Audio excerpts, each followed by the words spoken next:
আমি যদি আপনাকে বলি ডায়াবেটিক রোগীরা মধু খেলে তাদের ব্লাড সুগার লেভেল কমে আসবে, আপনি কি বিশ্বাস করবেন?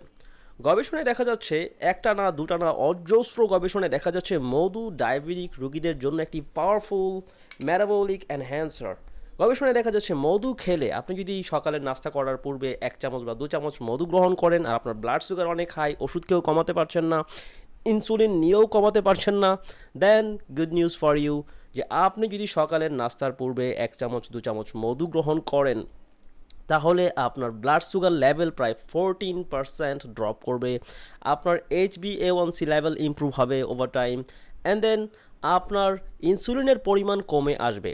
অজস্র গবেষণায় দেখা যাচ্ছে ইনসুলিন, যেমন এই গবেষণাটিতে দেখা যাচ্ছে মধু গ্রহণ করলে খাবারের পূর্বে যদি আপনি মধু নেন তাহলে আপনার ইনসুলিন লেভেল প্রায় 21% কম প্রয়োজন হবে, অর্থাৎ আপনার শরীর কম ইনসুলিনের মাধ্যমে অধিক সুগারকে অ্যাবজর্ব করতে পারবে। আপনি যে ভাত রুটি খাচ্ছেন এগুলোর মধ্যে রয়েছে প্রচুর চিনি, গ্লুকোজ, যেগুলোকে অ্যাবজর্ব করার জন্য আপনার ইনসুলিন প্রয়োজন। কিন্তু যদি আপনি 2 চামচ মধু খান তাহলে আপনার ইনসুলিনের প্রয়োজনীয়তা অনেকটা কমে আসবে, অ্যান্ড দেন আপনার সুগার লেভেল বাড়বে কম, কারণ মধুর মধ্যে রয়েছে একটি অ্যামেজিং মেডিসিন। কোরআনে আল্লাহ পাক বলেছেন মধুর মধ্যে রয়েছে শেফা। সো আপনারা যারা ডায়াবেটিক, চিনি থেকে দূরে থাকেন, ভয় করেন যে মধু খেলে সুগার লেভেল বাড়বে কিনা, গবেষণা বলছে মধু খেলে সুগার লেভেল বাড়বে না, বরঞ্চ এটা ডায়াবেটিক রোগীদের জন্য একটি ঔষধ স্বরূপ, কারণ এটা আপনার লিভারের মধ্যে এটাতে থাকা ফ্রুক্টোজ আপনার লিভারের মধ্যে যাওয়ার পর ফ্রুক্টোজ ফসফেটে কনভার্ট হয়ে সেটা আপনার লিভারের মধ্যে গ্লুকোকিনেজের উৎপাদন বাড়িয়ে দেয়। What is গ্লুকোকিনেজ? গ্লুকোকিনেজ হচ্ছে এমন একটি মলিকিউল যেটা আপনার লিভারকে সাহায্য করে আপনার রক্ত থেকে চিনিকে শোষণ করতে, ফলে আপনার ব্লাড সুগার লেভেল কমে আসে, আপনার শরীরের প্রদাহ কমে আসে।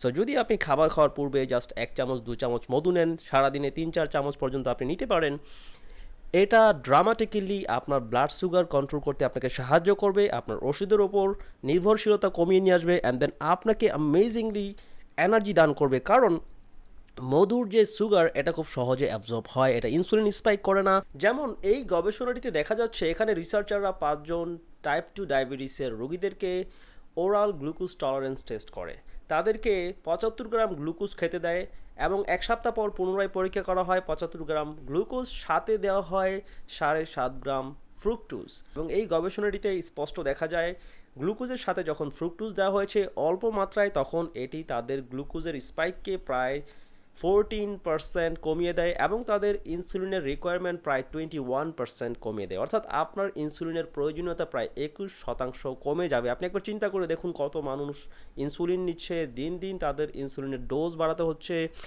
প্রতিদিন তাদের উচ্চ মাত্রায় ইনসুলিন ইনজেক্ট করতে হচ্ছে না। আপনি যদি জাস্ট মধু গ্রহণ করার মাধ্যমে আপনার শরীরকে শক্তি দিতে পারেন, সুগার স্পাইককে কমাতে পারেন, ইনসুলিনের প্রয়োজনীয়তাকে কমাতে পারেন, তাহলে আপনি আপনার শরীরের রিপেয়ার রিজেনারেশনকে ত্বরান্বিত করতে পারবেন, কারণ অতিরিক্ত ইনসুলিন যখন আপনার রক্তে থাকে এটা আপনার রিপেয়ার রিজেনারেশনকে বন্ধ করে দেয়, অর্থাৎ আপনার কাটা ছেঁড়া সহজে শুকাবে না, আপনার হাড় যেটা প্রতিদিন হাঁটা চলার ফলে ক্ষয় হচ্ছে সেটা রিপেয়ার হবে না, ফলে আপনার বাতের সমস্যা হবে, হাঁটুর জয়েন্টসগুলো ক্ষয় হয়ে যাবে, ডিজেনারেটিভ চেঞ্জেস সেখানে আসবে, আপনার পিঠের হাড় ক্ষয় হয়ে যাবে, বা আপনার নার্ভ ড্যামেজ হয়ে হাত পা জ্বালা পোড়া করবে, চিনচিন করবে, অবশ অবশ লাগবে, নানা রকম complication, even heart attack, stroke, kidney damage, নানাবিধ ডিজেনারেটিভ ডিজিজ এই উচ্চ মাত্রায় ইনসুলিন যখন আপনার শরীরে থাকে এগুলোর সাথে সম্পৃক্ত। সো ইনসুলিন কমানো হচ্ছে আমাদের টার্গেট।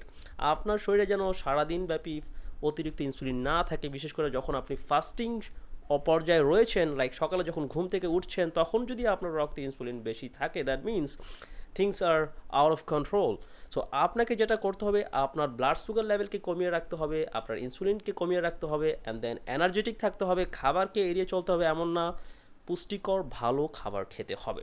সো আপনি সকালে ও দুপুরে যদি আপনার খাবারের সাথে মধু গ্রহণ করেন, বা রাতে যদি আপনি মধু নেন খাবার খাওয়ার একেবারে শুরুতে, খাবার যখন খেতে বসবেন ঠিক তখন আপনি 1 বা 2 চামচ পরিমাণ মধু খেলে আপনার ব্লাড সুগার স্পাইক অনেকটা কমে আসবে। এছাড়াও যখন আপনি খালি পেটে থাকেন, আপনার একটু ক্ষুধা লেগেছে, আপনি তখন 1 চামচ মধু খেতে পারেন, কারণ আরেকটি গবেষণায় দেখা যাচ্ছে যে সেখানে 25 গ্রাম গ্লুকোজ ভার্সেস 25 গ্রাম ফ্রুক্টোজের স্টাডি করা হয় এবং তারা দেখেছে যেই গ্রুপটিকে ফ্রুক্টোজ দেওয়া হয়েছে তাদের ব্লাড সুগার লেভেল বাড়েনি, প্রায় 80% কম ইনসুলিন তাদের প্রয়োজন হয়েছিল এটাকে অ্যাবজর্ব করার জন্য। মানে দুই গ্রুপটির মধ্যে পার্থক্য ছিল প্রায় 80% difference in their insulin levels. So আপনি 25 গ্রাম মধু খেলে যেই শক্তি পাবেন সেখানে আপনার ডায়াবেটিসের জন্য ক্ষতি হবে না, আপনার ইনসুলিন ছাড়াই আপনি আপনার লিভারের মধ্যে গ্লুকোকিনেজকে অ্যাক্টিভেট করার মাধ্যমে সুগারকে আপনার লিভার রক্ত থেকে শুষে নিবে, আপনি শক্তি পাবেন, অথচ আপনার ব্লাড সুগার লেভেল স্পাইক করবে না। এটা শুধুমাত্র ডায়াবেটিক রোগীদের জন্য যে বেনিফিশিয়াল এমনটা না, যারা হার্টের রোগী আপনারা যে কেউ এটা খেতে পারেন, যেহেতু এটা ব্লাড সুগার লেভেল কমাচ্ছে, it will benefit you in many ways. So that's it. ভিডিওটি দেখার জন্য অসংখ্য ধন্যবাদ। যদি এই সম্পর্কে আরও কিছু জানতে চান তাহলে নিচে কমেন্ট করুন। আল্লাহ হাফেজ।